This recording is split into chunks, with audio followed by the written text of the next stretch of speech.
Hi friend, ಎಲ್ಲರಿಗೂ ನಮಸ್ಕಾರ. Welcome back to my channel. ಹೇಗಿದ್ದೀರಾ? ಚೆನ್ನಾಗಿದ್ದೀರಾ ಅನ್ಕೊತೀನಿ. ನಾವು ಕೂಡ ಚೆನ್ನಾಗಿದ್ದೀವಿ. ಯಾರು ಹೊಸದಾಗಿ ವಿಡಿಯೋ ನೋಡ್ತಾ ಇದ್ದೀರಾ ಹಾಗೆ ಒಂದು ಲೈಕ್ ಮಾಡಿ, ಶೇರ್ ಮಾಡಿ, ಸಬ್ಸ್ಕ್ರೈಬ್ ಮಾಡ್ಕೊಳ್ಳಿ. ನಾನು ಹಾಕಿರುವಂಥ ವಿಡಿಯೋ ಫಸ್ಟ್ ನೋಟಿಫಿಕೇಷನ್ ನಿಮಗೆ ಬರುತ್ತೆ. ನೋಡಿ, ನಾನು ಇಲ್ಲಿ ಗುಂಡು ಸೌತೆಕಾಯಿನ ತೊಗೊಂಡಿದ್ದೀನಿ. ಸೌತೆಕಾಯಿನ ಕಟ್ ಮಾಡ್ಕೊತಾ ಇದ್ದೀನಿ. ಸೌತೆಕಾಯಿ ಕಟ್ ಮಾಡಿಬಿಟ್ಟು ನಾನು ಇವತ್ತು ಪಲ್ಯ ರೆಸಿಪಿನ ಶೇರ್ ಮಾಡ್ತಾಯಿದ್ದೀನಿ. ಕಟ್ ಮಾಡ್ಕೊಂಡಿದ್ದೀನಿ ಅಲ್ಲ. ಇವಾಗ ಒಂದು ಪಾತ್ರೆಯಲ್ಲಿ ಸ್ವಲ್ಪ ನೀರನ್ನು ಹಾಕ್ಕೊಂಡಿದ್ದೀನಿ. ನೀರು ಹಾಕಿದ್ಮೇಲೆ ಚೆನ್ನಾಗಿ ತೊಳ್ಕೊಬೇಕು. ಬೀಜ ಇರುತ್ತಲ್ಲ, ಸೌತೆಕಾಯಿ ಬೀಜ ಎಲ್ಲ ಕ್ಲೀನಾಗಿ ತೊಳ್ಕೊಬೇಕು. ಒಂದು 2-3 ನೀರು ಇವತ್ತು ತೊಳ್ಕೊಂಡಿದ್ದೀನಿ. ನಾನು ಪಾತ್ರೆ ಇಕ್ಕಿದ್ದೀನಿ. ಇವಾಗ ತುಂಬ ಸಿಂಪಲ್ ಪಲ್ಯ ಅನ್ಕೋಬೋದು. ಕರಿಬೇವೆಲ್ಲ ಹಾಕಿಲ್ಲ ನಾನು.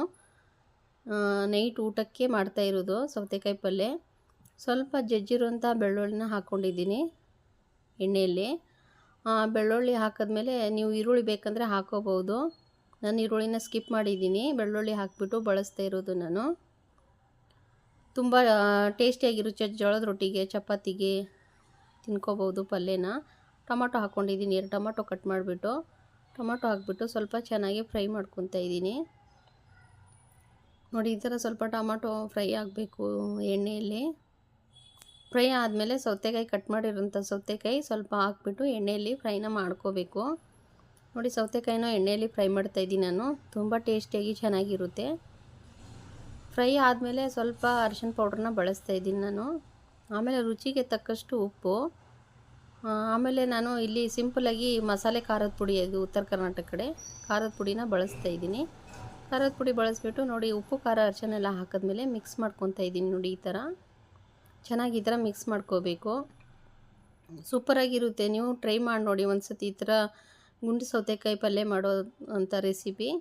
ಇವಾಗ ನಾನು 1 ಗ್ಲಾಸ್ ಮೇಲೆ 1.5 ಗ್ಲಾಸಷ್ಟು ನೀರನ್ನ ಹಾಕ್ಕೊಂಡಿದ್ದೀನಿ. ಯಾಕೆಂದರೆ ಸೌತೆಕಾಯಿ ಬೇಯಿಸ್ಕೋಬೇಕಲ್ಲ, ಅದಕ್ಕೋಸ್ಕರ ನಾನು ಸ್ವಲ್ಪ ನೀರನ್ನು ಜಾಸ್ತಿ ಹಾಕ್ಕೊಂಡಿದ್ದೀನಿ.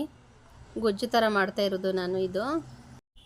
ನೋಡಿ, ಸೌತೆಕಾಯಿ ಪಲ್ಯ ನೋಡಿ ಗೊಜ್ಜು ಥರ ರೆಡಿಯಾಗಿದೆ. ಇವಾಗ ನಾನು ಕಡಲೆ ಬೀಜ ಹುರಿದ್ಬಿಟ್ಟು ಕುಟ್ಬಿಟ್ಟು ಪುಡಿ ಮಾಡ್ಕೊಂಡಿದ್ದೆ. ಪುಡಿ ಮಾಡ್ಕೊಂಡಿರುವಂಥ ಕಡಲೆ ಬೀಜ ಹಾಕ್ಕೊಂಡಿದ್ದೀನಿ. ನೋಡಿ, ಹಾಕ್ಬಿಟ್ಟು ಸ್ವಲ್ಪ ಈ ಥರ ಮಿಕ್ಸ್ ಮಾಡಿಕೊಂಡು ಇನ್ನೊಂದು 5 ನಿಮಿಷ ಬೇಯಿಸ್ಕೋಬೇಕು ಕಡಲೆ ಬೀಜ ಹಾಕಿಬಿಟ್ಟು. ಯಾಕೆಂದರೆ ಕಡಲೆ ಬೀಜ ಒಂದು 5 ನಿಮಿಷ ಬೇಯಿಸ್ಕೊಂಡ್ರೆ ತುಂಬ ಟೇಸ್ಟಿಯಾಗಿರುತ್ತೆ, ಚೆನ್ನಾಗಿರುತ್ತೆ. ನೋಡಿ, ಈ ಥರ ಗುಂಡು ಸೌತೆಕಾಯಿ ಪಲ್ಯ ರೆಡಿಯಾಗಿದೆ. ಯಾರಿಗೂ ಇಷ್ಟ ಆಗಿದೆ ಅಂಥೇಳಿ. ನೋಡಿ, ಪಲ್ಯ ಎಷ್ಟು ಟೇಸ್ಟಿಯಾಗಿ ಚೆನ್ನಾಗಾಗಿದೆ. ಪಲ್ಯ ರೆಡಿ ಮಾಡಿದ್ದೀನಿ. ಆಮೇಲೆ ನಾನು ಇಲ್ಲಿ ಮೆಂತ್ಯ ಸೊಪ್ಪನ್ನು ತಗೊಂಡಿದ್ದೀನಿ. ಮೆಂತ್ಯ ಸೊಪ್ಪು, ಹಸಿದು ಮೆಂತ್ಯ ಸೊಪ್ಪು ತಿನ್ನೋದು ನಾವು. ರಾತ್ರಿ ಊಟಕ್ಕೆ ಹಸಿ ಮೆಂತ್ಯ ಸೊಪ್ಪು ಪಲ್ಯ, ಜೋಳದ ರೊಟ್ಟಿ, ಅನ್ನ ಮಾಡಿದ್ದೀನಿ. ತುಂಬ ಟೇಸ್ಟಿಯಾಗಿರುತ್ತೆ ಈ ಪಲ್ಯ. ಅದಕ್ಕೆ ಮೆಂತ್ಯ ಸೊಪ್ಪು ತೊಳೆದ್ಬಿಟ್ಟು ಪ್ಲೇಟಲ್ಲಿ ಹಾಕ್ಕೊಂಡಿದ್ದೀನಿ. ರೊಟ್ಟಿ ಇದೆ, ಜೋಳದ ರೊಟ್ಟಿ ಮತ್ತು ಪಲ್ಯ, ಅನ್ನ, ಸಾರು. ಯಾರು ವಿಡಿಯೋ ಇಷ್ಟ ಆಗಿದೆ ಲೈಕ್ ಮಾಡಿ, ಶೇರ್ ಮಾಡಿ, ಸಬ್ಸ್ಕ್ರೈಬ್ ಮಾಡ್ಕೊಳ್ಳಿ, ಸಪೋರ್ಟ್ ಮಾಡಿ ಅಂತ ಕೇಳ್ತೀನಿ. ಎಲ್ಲರಿಗೂ ಬಾಯ್.